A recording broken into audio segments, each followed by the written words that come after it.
eu faço acontecer. Eu detesto diagnóstico. Diagnóstico para mim ver o que está certo, porque... Vamos falar da educação. Quantos anos você escuta que a educação é a base de tudo? Aí eu entro nessas reuniões, nesses sites, nesses Instagram da vida, eu falo, gente, eu já sei, vamos fazer. Então, assim, eu tenho muita capacidade de ter uma ideia e pôr na prática.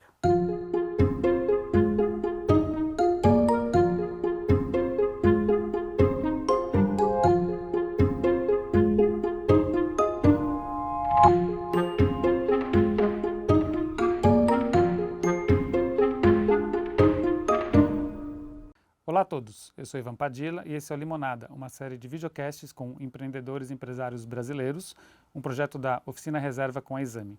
Quem está hoje com a gente aqui é a Luísa Helena Trajano, hoje presidente do Conselho de Administração do Magalu. É isso mesmo, né? E do Grupo Mulheres do Brasil. E do Grupo também. Mulheres do Brasil, sem dúvida, que a gente vai falar muito disso. Luísa, muito obrigado aí pela presença aqui no Prazer estúdio da estar aqui Exame. com vocês, eu não conhecia aqui, muito legal. Uma honra para a gente. Luiz, a ideia desse videocast é falar um pouquinho sobre carreira, empreendedorismo, claro, reinvenção. Então, queria voltar lá atrás e contar, e começar a te perguntar sobre o início da sua atuação na loja da família, lá em Franca. Como é que foi aquele comecinho de trabalho ali para você? O que você lembra bem daquela época? Então, eu até já contei, eu comecei com 12 anos só nas férias, porque eu sou filha única, minha tia também não tem filho, e eu queria dar presente. Aí minha mãe falou, vai trabalhar, e foi muito legal. Eu acho que foi uma experiência, porque todos os meus primos, depois meus filhos, e até minha neta foi trabalhar em dezembro. Então, assim, foi uma experiência positiva. Depois, com 17, 18 anos, eu formei normalista e científica, eu fui fazer faculdade à noite e assumi muito mais coisa na empresa mesmo.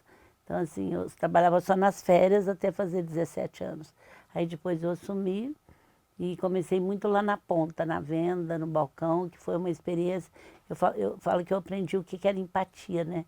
Que empatia é você trocar de papel com o outro, mas no mundo do outro. E isso em venda você tem que fazer muito em contato com clientes simples, que não sabem muito como comprar, que jeito de comprar. Você tem que trocar de papel com ele no mundo dele para poder fazer isso. Então é um aprendizado para o resto da minha vida, foi desenvolver empatia. Sem dúvida. O que hoje a gente fala de CRM, tudo, enfim, lá era a barriga de um balcão mesmo, né? Conversa, olho no olho, entender a necessidade de cliente, né? Mas até hoje, eu acho que é importante, assim, mudou a forma como você faz isso. Ontem, por exemplo, esses dias eu fui numa exposição na Japão House de robôs. E qual que era o objetivo? São robôs que vieram do Japão, era mostrar que o robô interage, que o robô tem sensibilidade, então robôs humanos. Então você vê até os robôs, eles estão tentando transformar nisso. Então assim, são formas diferentes de fazer, mas o fundamento é o mesmo, é a pessoa fazer para o outro o que eu gostaria que fizesse, trocar de papel, sentir o outro. Então assim, é uma exposição que só mostra os robôs interativos, os robôs que te respondem, os robôs que te faz companhia. Então muda muito a forma, o como, mas não muda a essência. Sim. Luísa, lá atrás, enfim, você chegou a fazer direito, né? Faculdade de direito, né? Sua ideia era trabalhar como advogada e não entrar no negócio da família? Não, quando eu fui fazer direito, eu já estava no negócio da família. Assim, eu queria, na realidade, acho que ter feito psicologia. Psicologia não tinha na minha cidade, na época. Hoje tem bastante, viu, gente? Mas não tinha. Então, eu fiz direito, porque eu fiz direito e até cheguei a fazer uns 2, 3 anos de administração junto. Mas eu fiz direito, mas nunca pensei em advogar, nada. Nem fazer nada. Você acaba advogando todo dia, né? Todo ano, principalmente você tem empresa. Mas não usar a advocacia como profissão, apesar que eu acho muito legal. E gostaria até que meus netos fizessem, mas lá tudo é meio voltado para administração, viu? Mesmo que a gente não fale, não queira, mas é. Pois é, na prática acaba sendo. E administração você não terminou? E não terminei porque eu estava fazendo junto, o outro era mais longo, mas eu fiz muito cursos de administração a vida toda, até hoje. Gosto muito de aprender. Então, eu faço muito curso de vários segmentos e eu fiz mais ainda. Hoje você já não faz tanto mais, mas eu fiz do curso voltado para a gestão e sempre procurando ter uma gestão mais moderna. Em 91 eu tirei paredes da empresa, lá no interior, você vê o que é isso, 92, Nossa, tirei aquele organograma de puleirinho, botei o organograma todo tipo Atmo, que escolhi a equipe. Nós estamos desde 1998 nas melhores empresas para se trabalhar e a gente levava isso muito a sério, onde o varejo nunca foi muito de investir em pessoas, até porque as pessoas não gostavam de ir para o varejo. Então, assim, você não sabia de quem que era o ovo, de quem que era a galinha. Então, a gente investiu muito nisso. Nós estamos há 25 anos seguidos entre as 5 melhores empresas para se trabalhar no Brasil, mesmo crescendo. Agora, o ano passado, a gente faturou 60 bilhões, compramos várias empresas. Então, assim, a gente não perde esse jeito nosso de ser. Isso é uma coisa que vocês sempre fizeram, né? Sempre olhar muito para o colaborador, para as pessoas. Para o cliente, né? Para o cliente também. Mas por que você falou agora assim que as pessoas não gostam muito de trabalhar em varejo? Não gostavam. Não gostavam? Não gostavam. Pela pressão? Não, é porque assim, o vendedor, ele não, isso que eu percebi na década de 90. Porque eu sou de uma família que gosta de vender e para mim era super normal. Uma vez eu estava com um grupo, quando a gente criou a loja eletrônica, aquela loja que já é 2 vezes case em Harvard, que nasceu sem produto antes do Facebook, antes do digital. Eu resolvi perguntar para a equipe o que era o sonho dela. Era qualquer coisa. Médico, dentista, professor, bombeiro, enfermeiro. Não era ser bom vendedor. Não era ser vendedor. Aí, se você olhar no dicionário, o dicionário também tem uma palavra, não é legal. Então, assim, vendedor teve muito essa visão, como eu precisasse mentir para você, como eu precisasse te tapear. E não foi isso que eu aprendi. Então, assim, e o varejo, ele não tinha, como ele é muito a curto prazo, ele não tinha um planejamento, era 1 ou 2 empresas só, que fazia, porque tudo você redireciona no varejo a curto prazo. A indústria, eu brinco que você tem que matar o porquinho para tirar o presunto. No varejo, você faz isso rápido. Então, por fazer rápido, você muitas vezes não tem um plano de carreira para as pessoas. Isso tudo prejudicava. Cada 100 alunos que saíam das universidades em administração, 5 procuravam varejo. Aí eu falei, puxa, precisa mudar isso. Então, a primeira coisa que eu fiz foi tirar os cartões, os cargos de todo mundo que tinha cartão na empresa durante 5 anos. O que você é? Vendedor, vendedor, vendedor. E comecei a trabalhar plano de carreira, treinamento, investimento. Outras empresas também fizeram, eu não estou falando que eu sou a única, mas eu fiz muito tempo antes. Então, hoje, a gente recebe 21 mil pessoas para o programa de trainee. Então, assim, é uma mudança grande nesses 30 anos. Sem dúvida. Você criou uma autoestima, então, né? Não, eu criei, mas não estou falando que foi só eu responsável por isso. Mas... O mercado mudou. Mas eu investi muito nisso, para que o Magazine fosse um exemplo de varejo que acreditasse nas pessoas, que dá bolsa de estudo, que acredita na educação, que tem um programa de educação muito grande para que as pessoas se treinem. Sim. Só voltando um pouquinho mais para trás, quando você entra, enfim, quando você entra na faculdade, ao mesmo tempo você já entra de vez ali no negócio da família. E foi aí que começa a expansão do negócio? Como é que foi esse seu começo já? Porque assim, eu entrei em 91, mas eu já trabalhava de diretora comercial. Em 91 eu assumi a companhia, mas eu já trabalhava. Então, assim, a minha tia, que é uma grande empreendedora, eu nunca escutei não, nunca escutei de crise, é interessante, mas ela não tem um pingo de inteligência emocional, porque ela quer que todo mundo seja igual a ela. Porque ela trabalhou numa loja em frente, quando ela comprou, e ela era ótima, não precisava nada, que ela era primeiro lugar e tal, então ela queria que fosse todo mundo. Mas você tem que distinguir um pouco o empreendedor do gestor. Então, se confunde um pouco. Então, assim, eu tenho esse espírito empreendedor, porque minha família, mulher na época, Magazine Luiza vai fazer 66 anos esse ano, você vê, já tinha mulheres trabalhando. Então, você imagina, quando eu comecei, o pessoal já falava, nossa, como você vai criar seus filhos? Nossa, você imagina isso para a geração da minha mãe e das minhas tias. Então, eu levo essa vantagem, que eu também já tinha. Então, na realidade, o que acontece? Era muito difícil você colocar, ela tem muito mais uma cabeça empreendedora do que uma de gestão. Eu acho por eu ter uma nova geração, por eu estar sempre aprendendo e pelo meu espírito, eu tive um espírito mais de gestora, sem perder aquela qualidade que não é parecida com dela, porque ela era muito empreendedora, mas de empreendedor, porque eu nasci num bom... O que é ser empreendedor, né? Você está na moda demais isso. Todo mundo fala, empreendedor, empreendedor, vocês estão fazendo um trabalho para empreendedor. O empreendedor é aquele que busca solução. Ele dificilmente se atravanca no problema. E eu fui criada numa família que busca solução. Então, assim, ele não fica parado muito no problema. É diferente de uma pessoa que tem um negócio. Eu estou falando daquele empreendedor nato mesmo. Sim. E ele está sempre em movimento, né? Então, a minha tia foi isso, mas ela não tinha muita paciência de fazer plano de carreira, de comprar tecnologia. Ela até podia enxergar. Então, eu, desde o começo, essa parte de toda a parte de crescimento da empresa, de comprar filiais, ela até comprava filial, mas ela adorava fazer compra de imóveis, de tudo. Ela até comprava filial, mas ela não tocava nada dali para frente. E aí você entrava nisso? E entrava nisso, lógico que eu ajudava nas compras também, apesar que ela era muito boa disso. Então eu entrava nisso. Então eu acho que eu levei esse, acho não, tenho certeza que eu levei esse pouco de gestão. E eu hoje, quando estou em palestra, eu coloco muito isso. Preciso entender se eu sou empreendedora, gestora, ou se eu sou mais gestora do que empreendedora. Eu sou mais empreendedora do que gestora. Porque se a gente não souber muito isso, você confunde e não pede ajuda, né? Porque se você é muito empreendedora, minha tia, eu não teria feito o que ela fez, fundar uma loja sem dinheiro, trabalhar de noite. Mas ela não teria ido se ela não tivesse se aberto para alguém que também poderia se estruturar, né, ter gestão.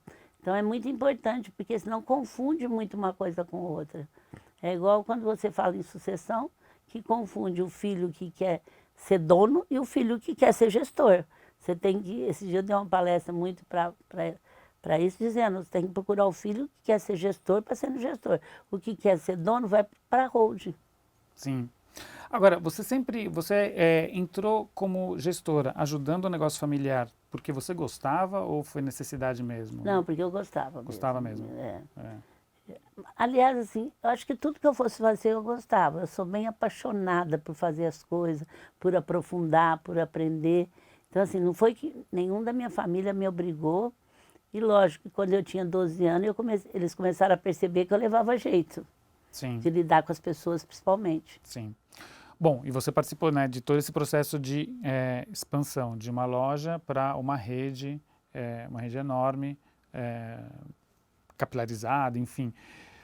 Qual foi o grande salto ali que vocês perceberam, enfim, né? Quer dizer, pelo que você está contando, assim, sua tia é muito ali empreendedora, olhando a expansão, e você ali ajeitando a casa. Não, eu acho que a minha tia olhou a expansão por um período também, né? Depois a gente teve um plano de expansão, aonde crescer, como crescer. A gente dava região, ela podia até ir lá fazer um negócio, que ela adorava muito fazer negócio. Mas assim, teve um plano de expansão. Então foi um plano já montado. A gente optou para crescer primeiro no interior de Minas Gerais, porque Franca é uma cidade, 70% é mineiro e 30% é mineiro, filho de mineiro. Pode ver meu sotaque, que eu fiz questão de manter. Sim. Você não pode perder as suas essências. Então, assim, a gente cresceu primeiro em Minas, Araxá, Uberaba, Uberlândia, Araguari, tal. Depois a gente começou a crescer. Ribeirão já era uma praça muito forte, de muito concorrente. A gente primeiro foi pelo interior e depois a gente chegou em Ribeirão, na época, com 3 lojas de uma vez, que era assim, um evento maravilhoso. De repente a gente chega em São Paulo com 50 de uma vez, né?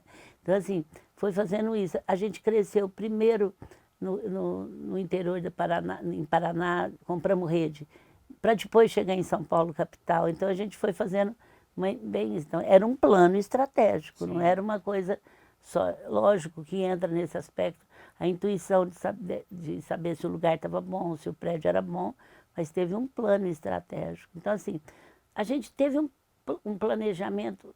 O mais importante que eu acho é você definir, eu quero crescer ou não.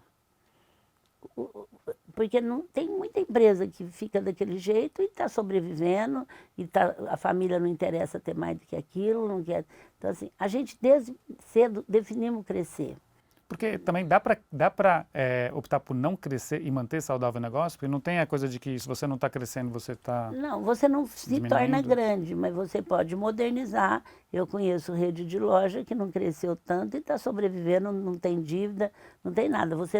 Não tenha tudo na vida, qualquer decisão tem seu preço. Você cresce, você tem seu preço. Você não cresce, tem seu preço. Agora, não crescer e ficar parada, veio a era digital, você não faz nada, você não está no digital, você não está em nada, não tem jeito. Agora, você não crescer e começar a buscar coisas novas para aumentar teu negócio, inovando sempre no marketing, na forma, também é uma alternativa. Você não vai nunca valer muito, mas também você não vai ter os problemas do muito. Sim. O que foi sendo determinante nesse momento em que você foi crescendo para Minas, depois interior de São Paulo, depois São Paulo? Algumas coisas foram determinantes. Primeiro, valorizar muito o cliente, que era uma coisa da minha tia, e valorizar muito os funcionários, porque a gente fez isso. Mas o que eu acho que foi muito determinante, agora eu estou falando tecnicamente, o varejo é um setor até hoje que tem muita informalidade, vocês sabem disso. E a gente fez até estudos no exame sobre isso através do IDV. Então, em 95, tinha poucos concorrentes muito maiores do que nós que tinham um balanço auditado. Então, primeiro é optar para ter tudo por dentro, para não ter informalidade, para pagar imposto, para registrar funcionário. Primeiro foi isso, foi diminuir o lucro, mas porque quando você quer crescer, você tem que ter isso. Então, se você quiser ter um lucro alto, pagando imposto do jeito que a gente paga, registrando funcionários, você não vai conseguir ter o lucro que você quer, mas também você não vai conseguir crescer, por isso que eu estou falando, a opção de crescer é uma opção, aí você sabe que você tem que estar formal, que você tem que registrar funcionário, que você tem que ter uma equipe mais profissional. Então, primeiro foi essa decisão. Então, a gente, há muitos anos, era 100% formal, isso desde pequeno. E acho que uma decisão importante que nos ajudou a ter parceiros depois, foi você auditar um balanço em 95, quando a empresa ainda faturava 400 milhões de reais lá no interior, num segmento que eu acho que tinha uma empresa auditada só, quando eu fiz isso. Então, assim, foi importante porque daí uns anos a gente fez uma parceria com o Unibanco, trouxemos investidor, porque você sabe que tem um tempo de maturidade. Então, aquela decisão, fruto de um trabalho que veio vindo, de um planejamento, foi um momento muito importante. Sim. Você sempre destaca muito essa coisa que vocês têm, né, da atenção com o colaborador e com o cliente. É mais fácil fazer isso quando você é pequeno do que quando você é grande. Imagino que você tem que ter trabalhado muito a cultura da empresa ali para esse crescimento. Deixa eu te falar uma coisa. Depois eu vou falar do salto de crescimento, que é diferente. Mas até um crescimento de 3, 4 anos atrás, a gente tem uma cultura tão forte, tão verdadeira, assim, tão no osso. Eu tinha muito medo de perder, e não quer dizer que a nossa é melhor que os outros, mas a gente tem um jeito de ser que é muito característico, a forma de lidar. Então, assim, ela estava muito no osso. Então, nós temos o guardião de ética, nós temos, são as pessoas da cultura, nós temos conselhos em todas as nossas 1.500 unidades, que são pessoas que não têm liderança, mas que assumem para poder ajudar a cuidar da cultura, para defender o que nós juntos acreditamos, para fazer essa ponte entre os dois. Então, a gente foi crescendo e foi se estruturando muito também para não perder isso.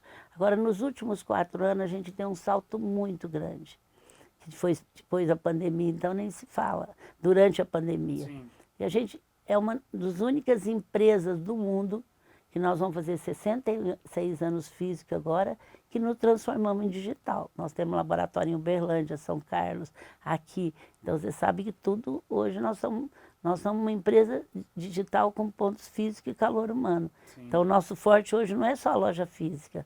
Ela existe, mas ela se transformou numa entrega de produto, ela é muito um apoio ao cliente. Então, 60% do que a gente vende na loja física já é no digital também. Nossa equipe é totalmente digitalizada. Então, nós nascemos físico, conseguimos nos digitalizar. Antes da época, quando veio a pandemia, a gente estava preparada. Agora, a pandemia cresceu muito a nossa venda.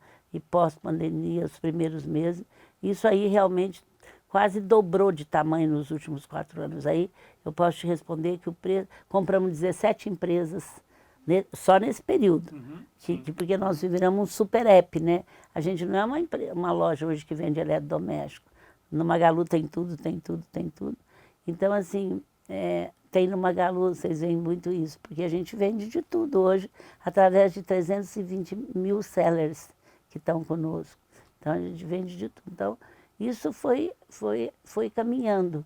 Agora, tem pontos decisivos, mas nós não temos uma virada, porque a gente sabia onde a gente queria chegar.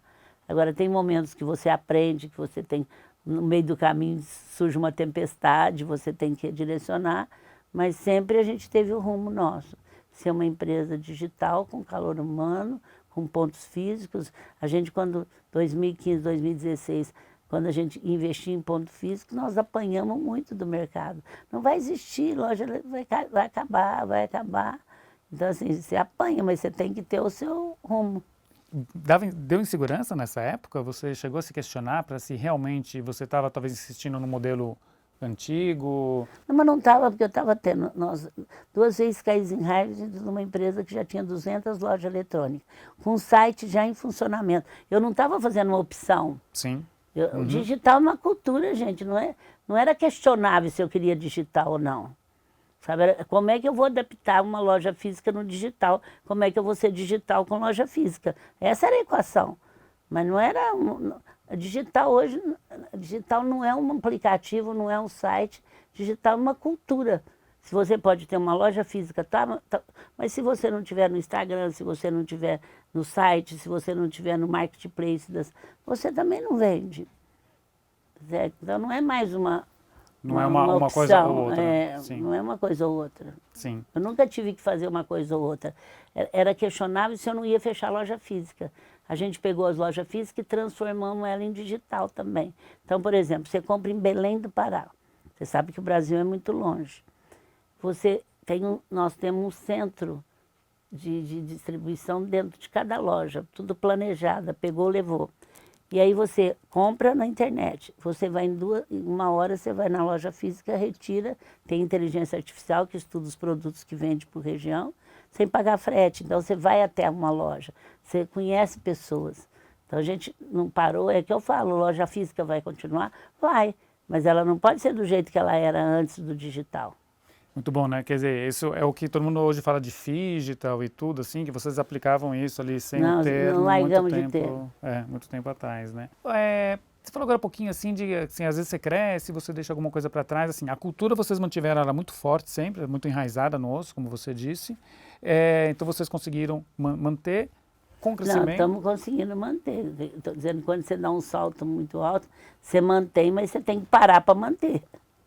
Não pode descuidar, é isso, né? Eu queria perguntar se alguma coisa você hoje olhando para trás, alguma coisa ficou para trás, algo que você gostaria de ter mantido ficou para trás? Não, mas a gente colocou coisas que talvez, por exemplo, a empresa fica menos simples, tanto é que a gente sempre tem uma meta, tanto de dinheiro como de trabalho. A nossa é simplifique já. Porque você traz muitos profissionais de fora, junta muita empresa. Então, assim... Não que ficou para trás, o simples ficou para trás, não. O simples não é simplismo, hein? É ser mais rápido, é não ficar burocratizando com muito processo que ninguém lê. Então, assim, você acaba, de repente, vem várias empresas junto que você comprou, então a gente agora parou para dizer, peraí, vamos Tem que lembrar que tem que ser simples. Não, vamos simplificar o que ficou não simples. E não é simplismo, é ir direto no ponto, e ter liberdade acompanhada, descentralizada. Você falou desse grande crescimento que vocês tiveram na pandemia, né? Nos últimos 3 anos, depois não esse ano, estou falando antes. Esse ano a gente cresceu, mas nem tanto. Sim, nesse período ali, né? Pandemia, pós-pandemia. Vocês fizeram um trabalho muito interessante ali com os fornecedores, né? Enfim, com os pequenos empreendedores também ali também. Como é que foi isso daí para você? Assim, foi uma coisa, foi algo natural? E porque isso ajudou muita gente também, né? Assim, foi bom para vocês e foi bom para Não, a gente fez assim, também. Porque de repente a gente estava com 50% da venda, nós já tínhamos marketplace, mas o que eu fiquei muito orgulhosa da nossa equipe é que eles sentiram que de repente as pessoas foram para dentro de casa, não tinha condição nem de comer. E aí eles criaram o parceiro Magalu, que você poderia ser uma pessoa em 24 horas, 15 dias, 25 dias depois da pandemia. Você entrava no nosso site, você se cadastrava, você tinha acesso aos produtos que você queria, você poderia vender para os seus parentes, para os seus amigos, e você ganhava uma comissão. Não era, você não precisava ser... A gente teve 600 mil desse.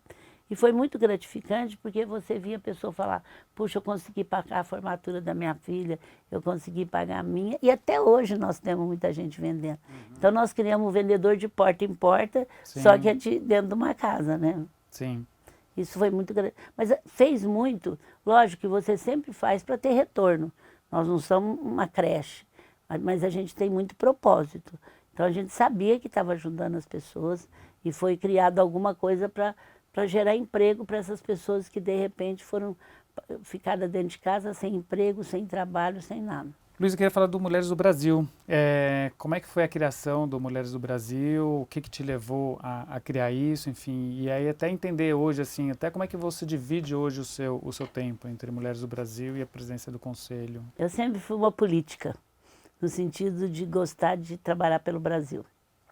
Sou até muito mal compreendida, tem hora nisso, mas desde menina, na escola, minha mãe falava, cuidado de não ficar defendendo isso, transparência demais transparência demais é falta de educação. Então, assim, era uma coisa que nasceu comigo. Eu sempre fui muito questionadora da desigualdade social. Assim, é uma coisa incrível. E eu sempre acreditei que uma sociedade civil unida poderia ser mais protagonista do que eu sozinha. Mas as minhas coisas vão acontecendo também. Eu fui criando protagonismo no varejo, ajudei bastante o varejo, aprendi bastante. E, de repente, eu fui convidada para ir em Brasília. Não se falava em empreendedorismo, muito menos de mulher. Fez 10 anos, agora dia 8 de outubro.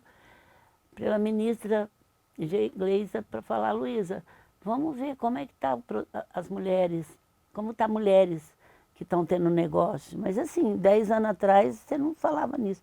Mas eu também sou muito de não levar panelinha. Então assim, você contava nos dedos as presidentes, tudo minhas amigas, e as empresárias. Eu comecei a ver, tinha 5 só. Falei, puta, não é justo. Por intuição também. Aí comecei a convidar a gente. Eu já frequentava Paraisópolis, levei 2 meninas que eram líderes. Eu falei, empreendedora não é só quem tem um negócio, é quem consegue pôr comida dentro de casa com salário pequeno. E quem consegue trabalhar e lutar. E aí fui aumentando para 10, 20, 30, 40. Gente assim, professoras que tinham escola do interior. Levei muita gente, pedia para as pessoas me indicar. Aí a gente foi se encontrar pessoalmente, marcamos umas 2, 3 horas juntas. E meu objetivo era dizer, olha, gente, não vamos pensar só no nosso segmento, no nosso quintal. Vamos pensar no Brasil como um todo. Era muito distante isso ainda, mas nem precisou. Parece que tinha uma energia de todo mundo. Aí a gente foi para o Palácio, a presidente Dilma era presidente, ela quis receber a gente, e naquele dia tinha uma exposição, Mulheres do Brasil. Não tem nada com a política, tem com o convite. E aí todo mundo queria montar um grupo, vamos montar, deu tanta cola, gente, Brasil. E eu sempre acreditei nisso, então assim, não foi que eu procurei, apareceu e eu aproveito a oportunidade quando eu quero. E hoje a gente tem 120 mil mulheres no mundo inteiro.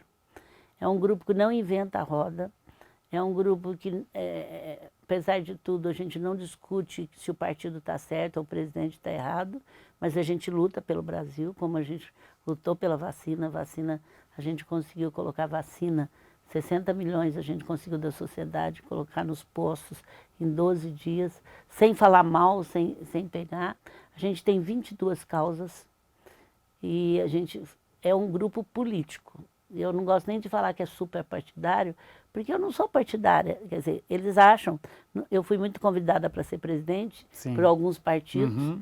Eu nunca me inscrevi em partido político, eu tinha que ter me inscrito até 31 de março, até aprendi isso. E menos pelo presidente Lula, que saía que eu ia ser vice dele. Nunca me convidou para ser vice dele e eu levei muita fama com isso. Mas assim, é um grupo muito forte hoje, que trabalha causas muito fortes. A gente está muito feliz de uma redação do Enem, caiu uma redação sobre a mulher que fica... Então, para nós, foi nós que lutamos muito, não contra o homem, eles são muito alinhados, nós. Mas o homem também tem que entender que se não tiver essa união dos dois, não vai dar certo A Sônia, minha amiga, fala que a guerra não tem cara de mulher, né? Então eu falo para os meus amigos, tem lugar que eu convivo só com homem. Eu digo assim, se vocês não lutarem, a sua bisneta não vai estar no conselho, a não ser que vocês sejam dono da empresa. Porque era um número muito alarmante. Até pouco tempo você tinha 7% de mulheres em conselho. E se você tirasse as donas e a filha de dona, caía por 3. Ia ser 120 anos para a gente ter 20, 30%. Que não é bom nem para o homem nem para a mulher. É isso que a gente quer dizer. Então hoje virou um grupo muito forte, que está em todo lugar do Brasil, em todo lugar do mundo. E a gente tem muita liberdade de, dentre aquelas causas, trabalhar. Por exemplo, fora do Brasil, nós trabalhamos orientação para as brasileiras que estão lá também, que muitas vezes vão enganada, mas a maioria vai porque o marido foi transferida, não tem mão de obra, não tem nada, não sabe nem fazer um currículo. Então, assim, a gente também ajuda muito o país que nós estamos. Então, é um grupo político, porque nós temos uma força política hoje. Sem a dúvida. Convic ter 120 mil mulheres que está para ajudar o país mesmo, e que trabalha sem parar em todo lugar desse mundo, é um grupo político. Sem dúvida. Agora, eu sou uma pessoa, você me perguntou, eu sou muito descentralizada. Como diz minha filha, não dá uma ideia para minha mãe que você sai com serviço. Então, assim, é um grupo que as pessoas, lógico que a minha presença foi muito importante. Ela foi 100%, hoje eu já te digo que ela é 40%, 50%. Eu estou falando assim, para abrir portas, porque hoje o grupo, eu fiz questão do grupo, por exemplo, quando foi na vacina, o pessoal falou, na hora de fazer propaganda vai ser só você. Não, se não for o grupo eu não vou. E aí eles viram que as mulheres é que trabalharam. A gente trabalhou até 6 meses atrás, porque você dava um donativo, não importa o valor, você dava direto para a prefeitura. Só que nós tínhamos que te dar o documento certinho, tinha que, para não ter compliance, tudo certinho. Então até 6 meses atrás, 80 mulheres voluntárias trabalhavam acertando os documentos para poder entregar para os doadores certo. Então, assim, é um grupo muito forte, eu tenho muito orgulho. Sim. E os homens agora pedem para entrar, então a gente criou Ciências na Saúde, onde da vacina nasceu Ciências na Saúde, que são com reitoras, com científicas, onde lá a gente tem um pouco de homens. Muito bom. Acho que é até injusto perguntar, porque vocês têm 22 causas. Eu ia perguntar qual a questão talvez mais urgente. Acho que isso também vai variando. Mas é né? legal, não, mas eu acho que você pode perguntar, assim. Assim, uma causa que eu sou muito sensível, porque eu tive um caso na empresa, é a violência contra a mulher. Sim.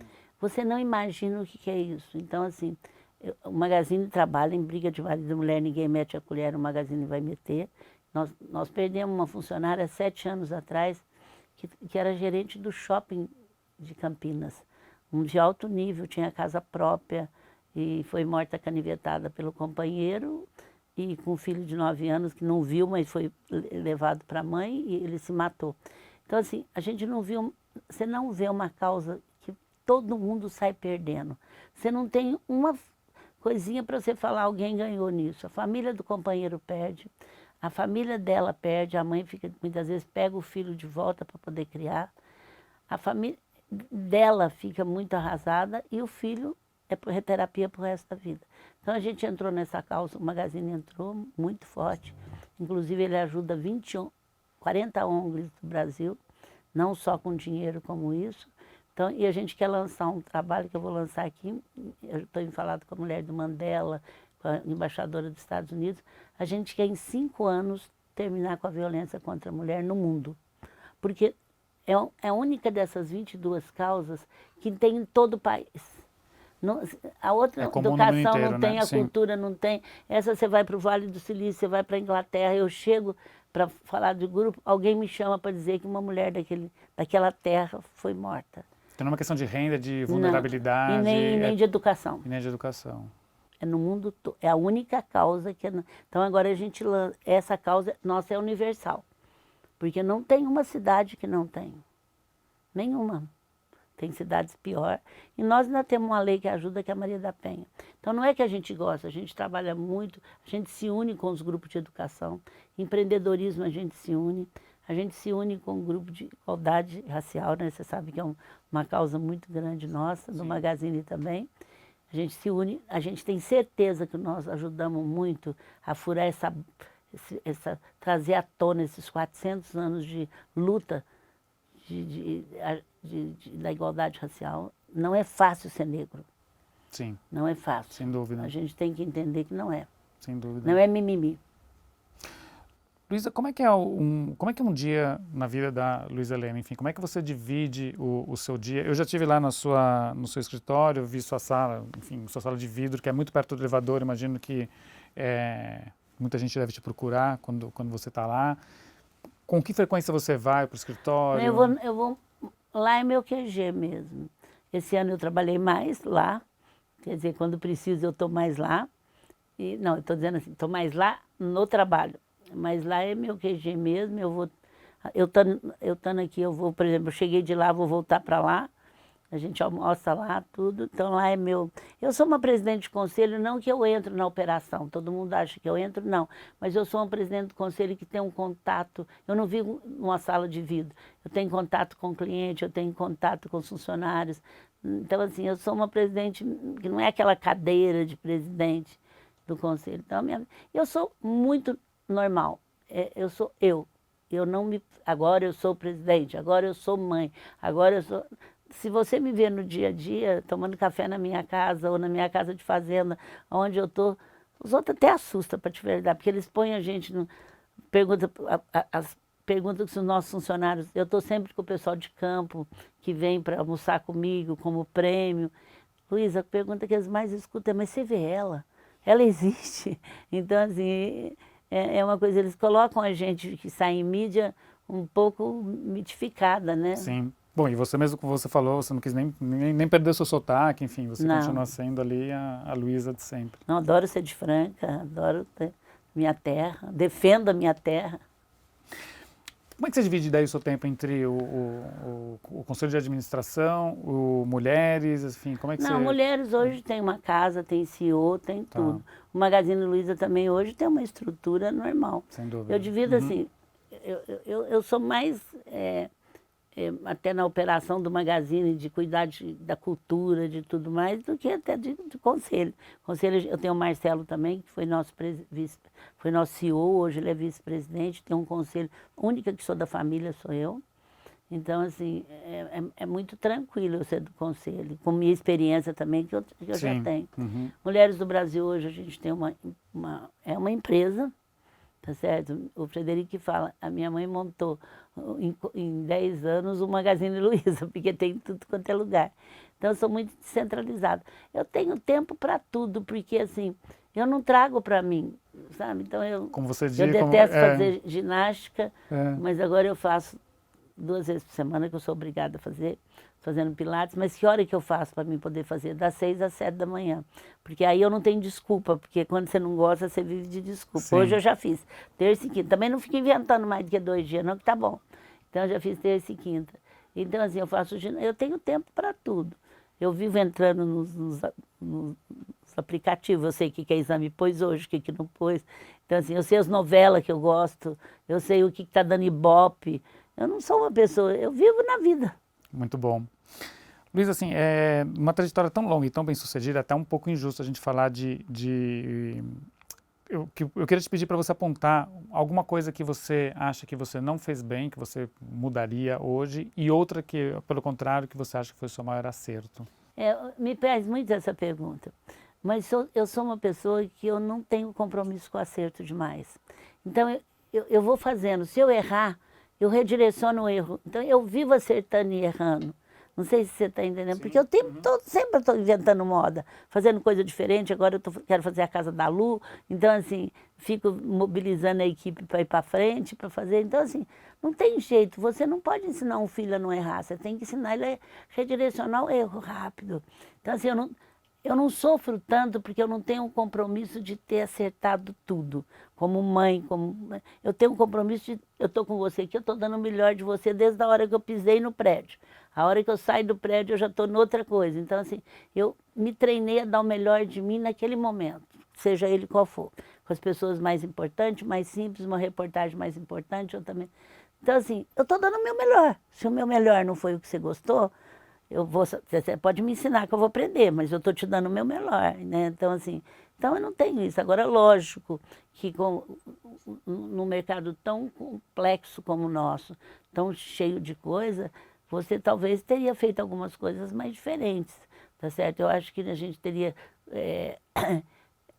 ter comprado algumas empresas mais, outras menos, não que não está indo tudo bem, mas nós estamos muito bem nas nossas empresas que a gente comprou, até melhor. Mas é um mercado muito, você viu, a gente viveu um juro agora que acabou com o varejo por esse ano todo quase. E na minha opinião, não tinha razão. A partir de abril, e eu expus isso na mídia, tomei umas pauladas e uns elogios. Então, assim, não tinha, porque não era só por nós, porque a gente estava com capital de giro.